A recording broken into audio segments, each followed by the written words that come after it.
How to log out of WhatsApp business. Hey everyone, welcome back. In this video, I will show you if there is a way to log out WhatsApp business account. So let's get started. First, as I want to inform you that WhatsApp doesn't have any traditional method like logout button inside the app. Instead, you can do such alternative method like you can clear the data, change your phone number or delete your account. For that, simply open WhatsApp business. After you open WhatsApp Business, you'll get this kind of interface. From here, at the bottom right, tap on Settings. From the Settings section, you have to tap on Account.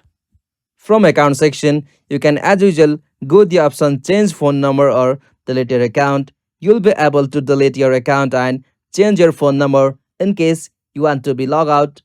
And as usual, you can clear the cache of app. For that, you'll have to just upload the app from your iPhone. For that, open up Settings. From the Settings, tap on General. From General, tap on iPhone Storage.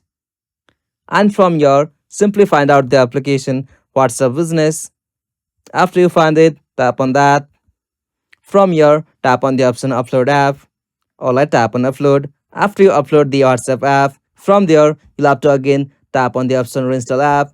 This will remove all of the cache of WhatsApp, and from there, you may be logged out. If you not be logged out, you can as usual uninstall the application from your iPhone. After you uninstall and reinstall from the App Store, you can fully log out of your WhatsApp, but make sure you have the backup for your account. And that's it. These are the alternative method you can try to log out of your WhatsApp business. If you found this video helpful, please don't forget to give a like and subscribe for more tutorial like this. Thanks for watching. Have a good day.